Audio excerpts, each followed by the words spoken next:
Bonjour à toutes et à tous, ravi de vous retrouver pour un nouveau numéro de Leader Talk, le podcast de Leader Occitanie, podcast que nous avons créé dans le cadre du programme Leader Média, programme destiné à doter les chefs d'entreprise des meilleurs outils de communication. Aujourd'hui, nous allons parler financement des industries, sujet du moment également, puisque l'industrie représente aujourd'hui 25% de la valeur ajoutée en France, qui lui fait jouer un rôle économique essentiel. Il y a plus de 260 000 entreprises en France qui sont des entreprises industrielles. Un grand nombre d'entre elles rencontrent des forts enjeux de développement et de transmission. Les sources de financement traditionnelles ne suffisent plus et ne se trouvent plus. Pour autant, il y a encore moins de 1% des entreprises industrielles qui comptent un investisseur financier à leur côté, tant ces entreprises évoluent dans un monde en perpétuelle évolution et doivent faire face à de nombreux enjeux de croissance. Aujourd'hui, pourquoi l'industrie n'attire pas les investisseurs ? Je suis avec Mariam Bini, cofondatrice de Solage, vice-présidente de Leader Occitanie, Jean-Pierre Boffy, président de Steam France et vice-président de Leader Occitanie, Alexandre Coulet, gérant de S-Group et président de Leader Alès. Jean-Pierre, l'industrie n'attire pas les financiers, pourquoi ?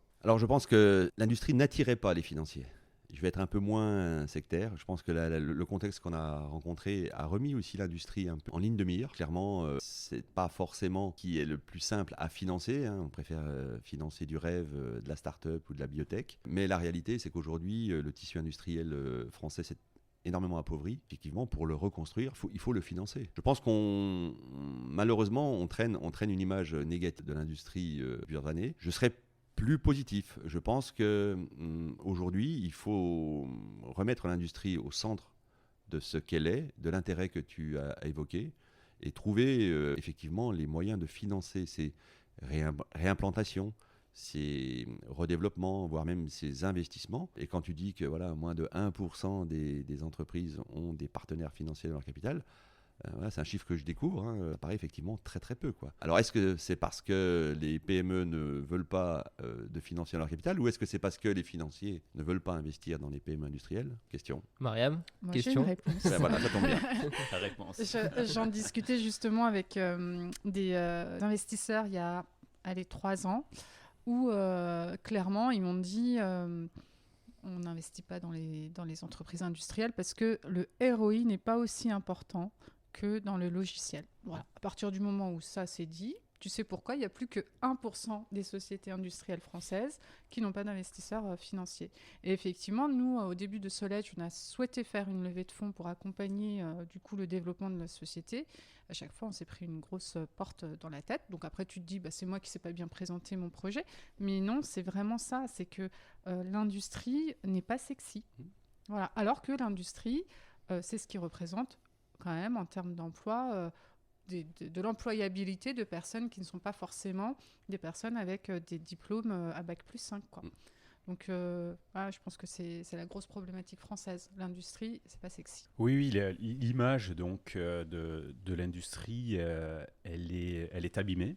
Elle s'est abîmée il y a une vingtaine ou une trentaine d'années, mais à tous les niveaux, que ce soit au niveau des ouvriers, des compagnons, que ce soit au niveau des banques et de l'État en général. On s'est totalement mis sur un pas à côté de l'industrie. En termes de robotique, on est à côté. Et du coup, notre industrie, elle s'est totalement appauvrie, mais en termes de technologie aussi. Il y a une bataille des syndicats aussi, il faut le dire, à vouloir conserver l'outil en état, parce que c'était beaucoup d'emplois, c'était une philosophie, ça tenait en bloc tout un système en fait économique.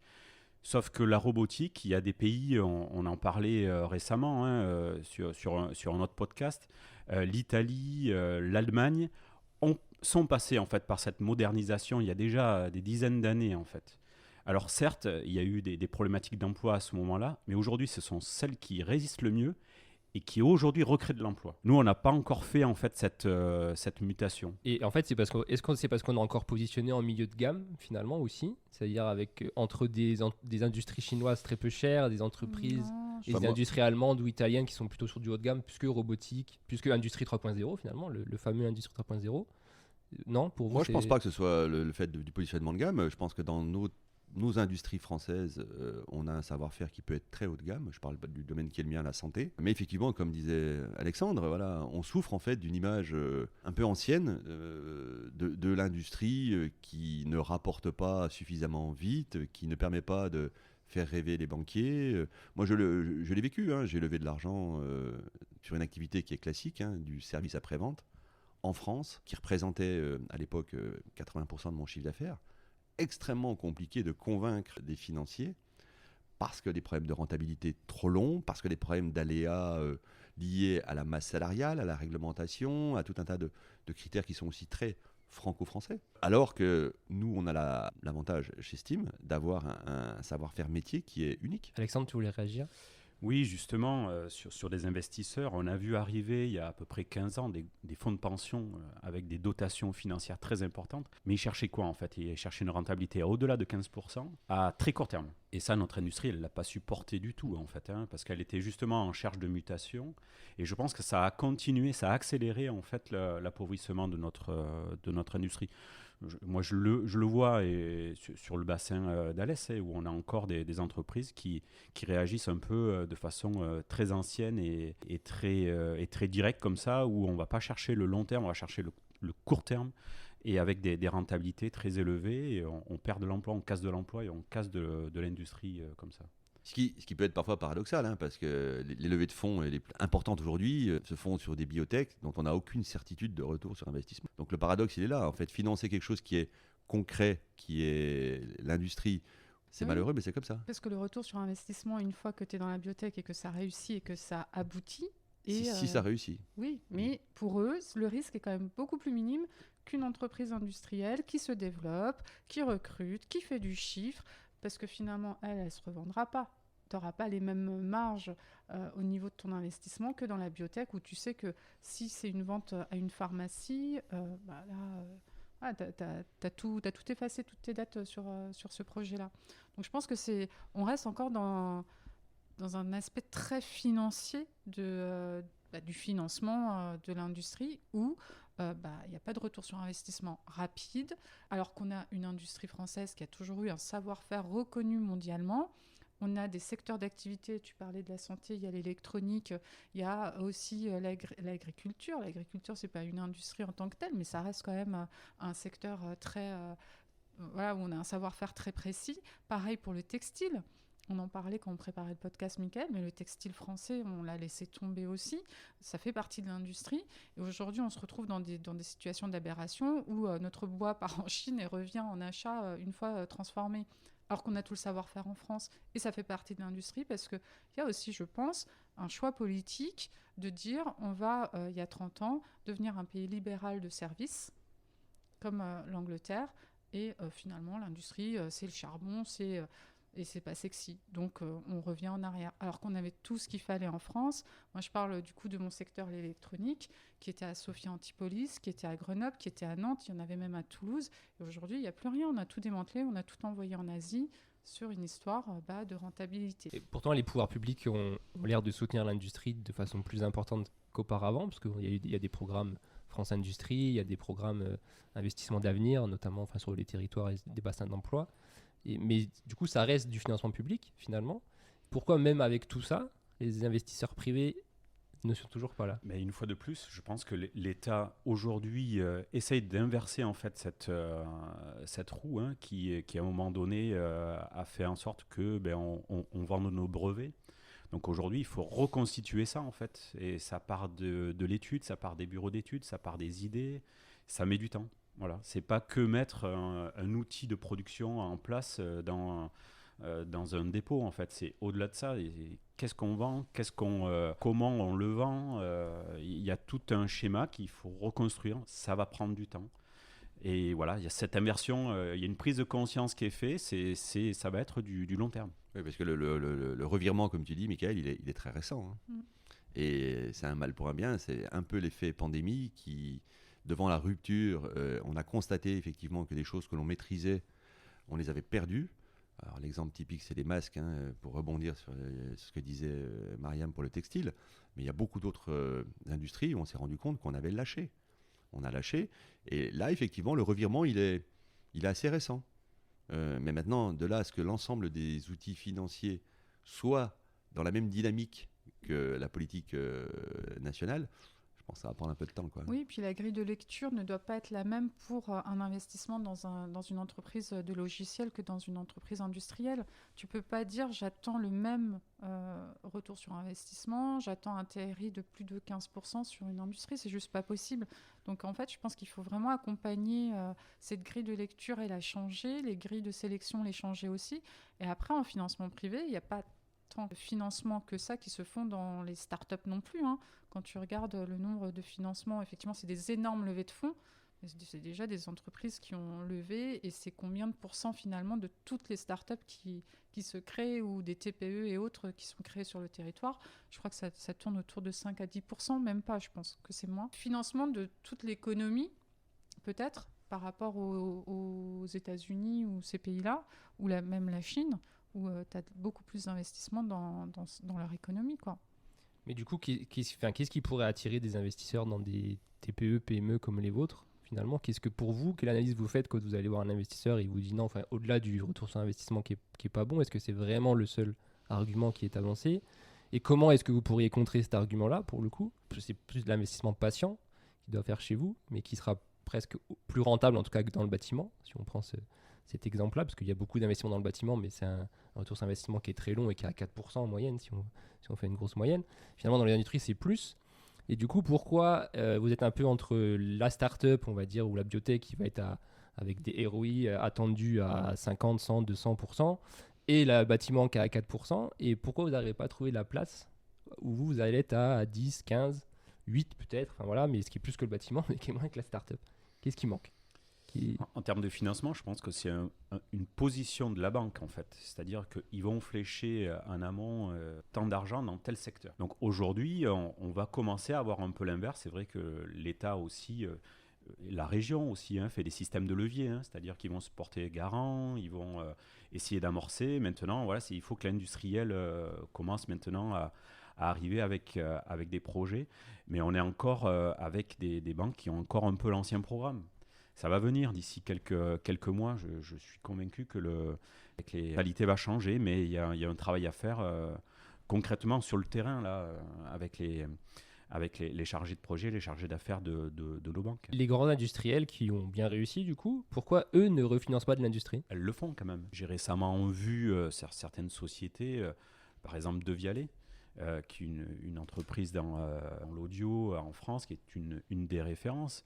On voit des industriels qui, de façon personnelle ou avec leur groupe, réinvestissent dedans, et c'est des millions d'euros. Donc il y a des produits qui arrivent à attirer certains, en fait, et d'autres où effectivement ils n'y vont pas encore parce qu'ils ont besoin d'avoir une assurance, une stabilité, je pense, et une visibilité. Ah, tu vois, tu parlais de Vialet. Ce qui leur a permis de lever autant au début, c'est le marketing qu'ils ont fait autour du produit. Et peut-être que c'est ça qui manque aux industriels, c'est la partie marketer, communiquer, dire qu'on est le meilleur du monde. C'est ce qui a fait qu'ils ont levé autant. Bon. Donc c'est peut-être ça aussi qu'il faut qu'on apprenne aux industriels, de sortir du schéma de l'usine et de dire c'est pas une usine que je vous vends, c'est un savoir-faire, c'est une technologie, et du coup mettre en avant, impacter et faire rêver. Malheureusement, je pense que si tu fais pas rêver, pas lever non plus. Des fonds d'entrepreneurs, localement, régionalement, c'est pourquoi pareil, ça ne prend pas forcément plus, et pourquoi ils ne financent pas ce type d'entreprise? C'est parce que finalement ils recherchent la même rentabilité que les fonds classiques? C'est parce qu'ils ne veulent pas travailler ensemble? Parce que finalement il y a assez peu de fonds d'entrepreneurs qui financent d'autres entrepreneurs aujourd'hui, notamment en région Occitanie. Il y en a quelques-uns par-ci par-là sur les territoires, mais qui sont finalement des petits fonds. Qu'est-ce qui pourrait pousser des gens? Qu'est-ce que pourrait faire la région, l'État, je sais pas, des entreprises pour pousser ces gens-là à financer des TPE, des jeunes entreprises industrielles, ou moins jeunes d'ailleurs? C'est quoi? C'est une incitation fiscale? Parce qu'il existe déjà finalement, mais ça porte pas beaucoup plus. Parce que je pense qu'on est toujours dans la même logique de si je mets 1, j'aimerais récupérer 20. Ça se fait ailleurs, pourquoi est-ce que je le ferais pas moi? Donc je pense que ça reste toujours une logique financière. Et à moins de créer un fonds spécifique pour l'industrie, moi, je pense que tout ce qui existe aujourd'hui, ils iront pas. Et je ne connais pas beaucoup de chefs d'entreprise industriels qui aujourd'hui ont réinvesti dans un fonds ou, en tout cas, je ne connais pas à ma connaissance, messieurs. Alors oui, moi j'en connais quelques-uns pour avoir échangé récemment justement avec Bertrand Religieux d'IRDI Soridec, sur lequel ils ont eu des industriels qu'ils ont aidés et qui ont réussi avec cette aide-là et qui ont en retour en fait abondé certaines caisses d'IRDI Soridec pour aider les entreprises. Pas gratuitement, mais en tout cas, il y a toujours une part de risque qui est importante. C'était des entreprises débutantes ou déjà sur la place et qui faisaient déjà du chiffre? C'était des gens qui étaient déjà sur la place, qui Voilà. faisaient déjà du chiffre. Donc du coup, il n'y a pas d'incitation à créer de l'industrie du futur, entre guillemets. Et c'est ça qui est dommage. C'est que finalement, il n'y a pas de risque. Parce qu'une entreprise qui marche déjà, tu l'accompagnes, en fait, sûr. tu prends le rôle du banquier, en gros. Beaucoup plus cher, mais tu prends le rôle du banquier. Mais ceux qui débutent, c'est eux aussi qui ont besoin de ce souffle d'air pour pouvoir se lancer. Tu parlais de Vialet, c'est ce qu'ils ont fait au début. Ils ont levé très très vite et c'est ce qui leur a permis d'accéder au marché. Donc c'est là où je pense qu'il y a un gros manque, un gros trou dans la raquette. Ouais, quand tu disais, Mariam, remarketer en fait les métiers d'industrie, je pense que c'est ça. Il faut, y compris au niveau des institutions et des pouvoirs publics, redonner des lettres de noblesse à l'industrie qu'elle a perdue. Et que c'est ça aussi qui fera que les investisseurs, qui soient classiques ou pas, recommenceront ou viendront sur des sujets industriels. Moi, je le dis, je pense qu'on souffre vraiment de ça, quoi. Mariam, tu dis le marketer, oui, c'est ça. C'est arriver à remettre l'industrie au centre de ce qu'elle représente véritablement dans l'économie et pas simplement un accessoire, en fait, de l'économie française. Je pense que c'est un sujet...